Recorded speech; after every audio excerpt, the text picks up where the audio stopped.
Bleeding fate के episode 21 के साथ हाजिर हूं। तो लास्ट एपिसोड के एंड पे हमने देखा था कि हमारा योंग म्योंग जो होता है अपने शॉर्ट ब्लेड के साथ वहां पर साइलेंट स्वॉर्ड टेक्निक को रिलीज करता है, यानी कि वो सामने मास्टर की कॉपी करता है। मास्टर माकिनो इस बात से काफी ज्यादा हैरान होते हैं और कहता है कि तुमने ये कैसे कर लिया, तुमने मेरी साइलेंट स्वॉर्ड टेक्निक को कॉपी कैसे कर लिया, हालांकि मुझे इस टेक्निक को मास्टर करने में सालों लगे थे। योंग म्योंग उसे कहता है क्या तुम्हें लगता है कि ये टेक्निक को परफॉर्म करना बहुत ज्यादा मुश्किल है, पर मुझे तो ऐसा बिल्कुल भी नहीं लगता। मुझे लगता है कि यहाँ पर सिर्फ और सिर्फ किलिंग इंटेंट के साथ इस तलवारबाजी की टेक्निक को यूज किया जा सकता है। तुम्हारा योंग म्योंग जो होता है वहां पर सोच रहा था कि मैंने इस टेक्निक को पहले भी देखा है, ये डबल स्वॉर्ड टेक्निक मैंने पहले भी एक बंदे के पास देखी है। मुझे लगता है कि तुम भी डार्क मून स्वॉर्ड सेक्टर से हो, तुम वाकई में डार्क मून स्वॉर्ड सेक्टर से ही हो। तो मास्टर माकिनो जो होते हैं वो इसकी बात सुनने के बाद हैरान हो रहे होते हैं, क्योंकि यहाँ पर गांजा की बात हो रही होती है। गांजा को हमारे योंग म्योंग ने पहले मारा था। योंग म्योंग कहता है कि अगर तुम लोग डार्क मून स्वॉर्ड सेक्टर से हो तो इसका मतलब यह है कि तुम्हारा ताल्लुक ब्लैक डेथ अलायंस के साथ है। ब्लैक डेथ अलायंस का लीडर मास्टर रियोन जो है वो एक बहुत ही स्पेशल केस है। वो जिस बंदे को भी उसके पास भेजा जाता है वो उसकी मार्शल आर्ट्स की टेक्निक को इनहेंस कर देता है, उसकी पावर्स को पहले से बढ़ा देता है, साथ ही वो उसकी टेक्निक को एक नया नाम देता है। जहां से बहुत सारी फैक्शंस के लोग जो है वो टैंक फैमिली को छोड़कर उनके साथ जुड़ने को तैयार हो गए।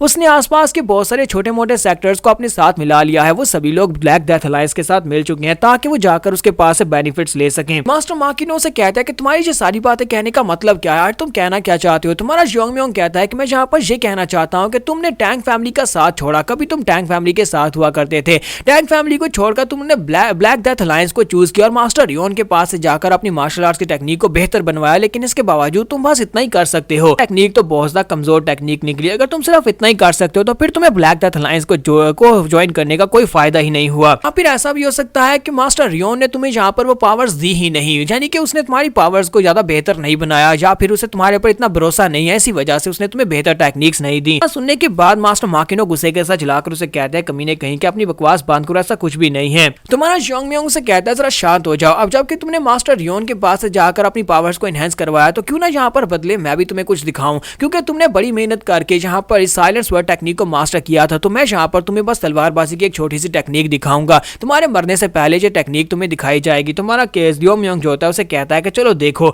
और इसी के साथ ही योंग म्योंग जो होता है अपनी तलवार को सामने की तरफ करता है। तलवार ने उसका छोटा शॉर्ट ब्लेड जो होता है वो शॉर्ट ब्लेड को सामने की तरफ करता है। मास्टर माकिनो कहते हैं क्या तुम वाकई में यहाँ पर मुझे अपनी एबिलिटी दिखाने वाले हो, क्या तुम वाकई में एक स्पेशल टेक्निक दिखाने वाले हो। और साथ ही वो सोच रहे होते हैं क्या ये लड़का यहाँ पर क्या करने की सोच रहा है, क्या ये मुझे बेवकूफ बना रहा है। इसके साथ ही हमारा योंग म्योंग जो होता है अपने ब्लेड को सामने की तरफ करता है और उसे कहता है कि अब जरा गौर से देखना। जब हमारा योंग म्योंग वहां पर अपनी एनर्जी को रिलीज करता है तो ब्लेड के सामने एक एनर्जी से बनी हुई काफी लंबी स्वॉर्ड बन जाती है। उसे कहता है क्या तुमने यहाँ पर ये देखा, जब कोई इंसान कल्टीवेशन में ट्रांसेंडेंटल लेवल तक पहुंच जाता है तो उसके लिए ब्लेड की लेंथ जो है वो बिल्कुल भी मायने नहीं रखती। मेरे हाथ में एक शॉर्ट ब्लेड है और तुम यहाँ पर ये सोचकर हैरान हो रहे हो कि शॉर्ट ब्लेड के साथ मैं सब कुछ कैसे कर पाया हूँ। असल में यहाँ पर तुम इनविजिबल एनर्जी को देख नहीं पा रहे। ये शॉर्ट ब्लेड जो है ये शॉर्ट ब्लेड नहीं बल्कि एक लॉन्ग स्वॉर्ड है, और इसी के साथ ही जब उसे दिखाता है तो वो लॉन्ग स्वॉर्ड एनर्जी से बनी हुई बहुत ज्यादा लंबी होती है। ये देखकर मास्टर माकिनो बहुत ज्यादा हैरान हो जाते हैं और कहते हैं ऐसा नहीं हो सकता, ऐसा बिल्कुल भी नहीं हो सकता, ये तो एक बहुत ही पावरफुल टेक्निक है। तुम्हारा योंग म्योंग जो होता है वहां पर एक पावरफुल टेक्निक जिसका नाम ब्लेड रिवर होता है उसको यूज करता है। वो एनर्जी से बनी हुई स्वॉर्ड के साथ ही सामने की तरफ एक स्ट्राइक लगाता है। वो स्ट्राइक बहुत ज्यादा पावरफुल होती है, लेकिन थोड़ी देर के लिए ऐसे लगता है जैसे कुछ हुआ ही नहीं। मास्टर माकिनो काफी हैरान होते हैं। फिर साथ में एक जबरदस्त एनर्जी सर्ज महसूस होता है। वो पीछे की तरफ देखते हैं, कहते हैं कि यहाँ पर क्या हुआ। उनके कान के ऊपर एक छोटा सा कट लगता है, लेकिन जैसे वो पीछे की तरफ घूम कर देखते हैं तो वहां पर एक दूर तक लंबी सी लाइन लगी होती है, जहां तक दूर एक बड़ा पहाड़ होता है वो भी सेंटर से दो हिस्सों में कट जाता है। तो हमारा योंग म्योंग कहता है कि मेरे पास फिलहाल मेरी फुल पावर्स तो नहीं है, इसी वजह से मैं यहाँ पर बस एक छोटा सा इंपैक्ट क्रिएट कर पाया हूं। अगर मेरे पास मेरी फुल पावर्स होती तो अभी तक मैंने यहाँ पर ग्राउंड को ही दो हिस्सों में काट दिया होता। मास्टर माकिनो इसी बात से बहुत ज्यादा घबरा जाते हैं और कहते हैं ऐसा बिल्कुल भी नहीं हो सकता, ये तो एक मॉन्स्टर है, ऐसा बिल्कुल भी नहीं होना चाहिए। इस लड़के के पास जो तलवारबाजी की टेक्निक है वो कोई आम सी तलवारबाजी की टेक्निक नहीं है। इस लड़के ने जहाँ पर ब्लेड रिवर टेक्निक को यूज किया, ब्लेड रिवर टेक्निक को मैंने पहले भी यूज होता हुआ देखा है, लेकिन इस लड़के की टेक्निक तो बहुत ज्यादा सुपरनैचुरल है। ऊपर से ये लड़का जिस तरह से यहाँ पर ब्लेड एनर्जी को बड़ी आसानी के साथ कंट्रोल करता है, इसे देखकर लगता नहीं है कि ये कोई जूनियर स्टूडेंट है। ऐसे लगता है जैसे कि स्वॉर्ड गार्ड है, यानी या फिर तलवारबाजी में बहुत ज्यादा महारथी है। ऐसे लगता है कि ये लड़का तलवारबाजी में फाइनल स्टेज तक पहुंच चुका है। तो हमारा योंग म्योंग कहता है कि क्या तुम्हें लगता है कि यहाँ पर इस बात से कोई फर्क पड़ता है, क्योंकि तुम तो यहाँ पर मरने वाले हो। तो मास्टर माकिनो जो होते हैं वहां पर बड़ी तेजी के साथ पीछे की तरफ भागना शुरू कर देते हैं और कहते हैं कि मुझे यहाँ से जाना होगा, मैं यहाँ से निकल जाऊं तब जाकर मास्टर रियोन को इस बारे में बताऊंगा कि टैंक फैमिली में एक बहुत ही खतरनाक यंगस्टर है जो कि उनका लीडर बनने के लायक है, जिससे पूरी की पूरी सिचुएशन चेंज हो जाएगी। हमारा योंग म्योंग उसे कहता है कि तुम्हें क्या लगता है कि तुम यहाँ से भागकर जा सकते हो। पहली बात तो यह कि एक फॉर्मेशन और इस फॉर्मेशन के अंदर से तुम बाहर नहीं निकल पाओगे, और दूसरी बात यह कि तुम बस यहाँ पर भाग रहे हो, भाग कर तो तुम यहाँ पर से नहीं जा पाओगे। तो हमारा योंग म्योंग अपने ब्लेड को उठाता और कहता है कि चलो ठीक है, मैं अपने ब्लेड के साथ तुम्हें यहाँ पर कट कर 2 हिस्सों में काट देता हूँ। लेकिन जब वो ब्लेड को यूज करने लगता है वो कहता है कि मैं यहाँ पर ब्लेड को क्यों यूज करूँ, जबकि मैं यहाँ पर अपनी टेक्निक्स को बेहतर बना सकता हूँ। मुझे इसे टैंक फैमिली के तरीके से करना होगा। और इसी के साथ ही वो अपने पास से शूरिकन्स निकालता और कहता है कि मैं यहाँ पर अपने शूरिकन्स को यूज करता हूँ और फ्रेंजी डांस मूव के साथ इसको मारूंगा। और इसी के साथ ही हमारा योंग म्योंग जो होता है उसके पीछे लग जाता है। हमारा योंग म्योंग जो होता है साथ ही अपने शूरिकन्स को भी रिलीज कर देता है। जबकि दूसरी तरफ मास्टर माकिनो को दिखाता है कि मास्टर माकिनो बड़ी तेजी के साथ पेड़ों के बीच से भागते हुए जा रहे होते हैं और कहते हैं कि ऐसा बिल्कुल भी नहीं होना चाहिए।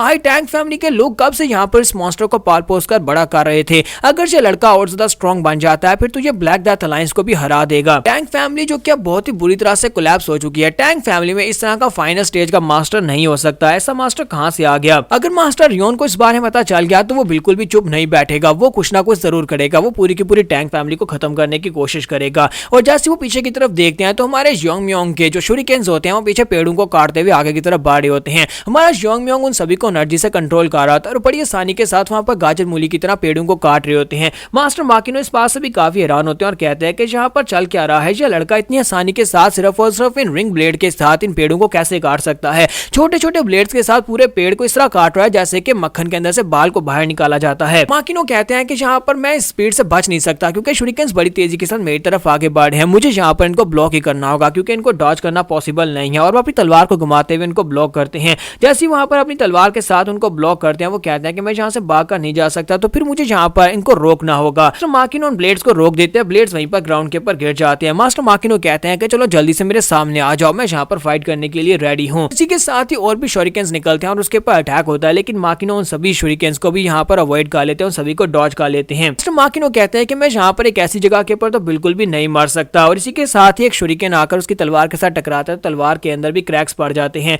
तो मास्टर माकिनो कहते हैं कि यहाँ पर मेरी तलवार के अंदर क्रैक्स पड़ गए हैं, अब मैं क्या करूं। मेरी साइलेंट स्वर्ड टेक्निक भी यहाँ पर काम नहीं आ रही। और कुछ शूरिकेन्स जो होते हैं उसकी बॉडी के ऊपर कट लगाते हैं जिसकी वजह से उसका पांव और चेहरा दोनों जख्मी हो जाते हैं। और इसी के साथ एक शूरिकेन बड़ी तेजी के साथ उड़ता हुआ उसकी बाजू के साथ से होकर गुजरता है और उसके कंधे के पास लगता है जिसकी वजह से उसका एक पूरा बाजू कट जाता है। तो मास्टर माकिनो का जब एक बाजू कट जाता है और इसी के साथ ही वो दूसरे हाथ में तलवार को पकड़ते हैं और दूसरे हाथ के साथ तलवार के साथ एक और शूरिकेन को वहां पर डिफ्यूज कर देते हैं। शूरिकेन सारे वहां पर ग्राउंड के ऊपर गिरे पड़े होते हैं। मास्टर माकिनो कहते हैं कि मैंने यहाँ पर सारे के सारे शूरिकेन्स को ब्लॉक कर लिया। मैंने यहाँ पर सिर्फ और सिर्फ एक बाजू गवाया है लेकिन बहुत सारे शूरिकेन्स को यहाँ पर ब्लॉक कर लिया है। मैं डार्क मून स्वर्ड सेक्टर का लीडर मास्टर माकिनो हूँ। क्या तुम्हें लगता है कि माकिनो यहाँ पर इन सिर्फ और सिर्फ छोटे मोटे शूरिकेन से मरने वाला है? मैं यहाँ पर इतनी आसानी से नहीं मरने वाला। मास्टर माकिनो अपने कटे हुए बाजू की तरफ देखते हैं और कहते हैं कि हालांकि मैंने यहाँ पर अपने एक बाजू को खो दिया है लेकिन मुझे लगता है कि अगर मैं यहाँ पर जिंदा रहूंगा तो फिर आने वाले दिनों के लिए मैं यहाँ पर प्लानिंग कर सकता हूँ। कमीने लड़के ने यहाँ पर बहुत सारे शूरिकेन्स को अपनी एनर्जी से कंट्रोल किया था। इसका मतलब यह है कि उसकी स्पिरिचुअल एनर्जी कम रह गई होगी। इसका मतलब यह है कि अब मैं उस लड़के को यहाँ पर मार सकता हूँ। तो यहाँ पर हम लोग अपने एपिसोड 21 का एंड करेंगे। नेक्स्ट एपिसोड में देखेंगे यहाँ पर कौन किसको मारेगा। एपिसोड की एक्सप्लेनेशन अच्छी लगी हो तो कमेंट करके जरूर बताइएगा। चैनल को सब्सक्राइब कर दे, वीडियो को लाइक और शेयर कर दे। शुक्रिया।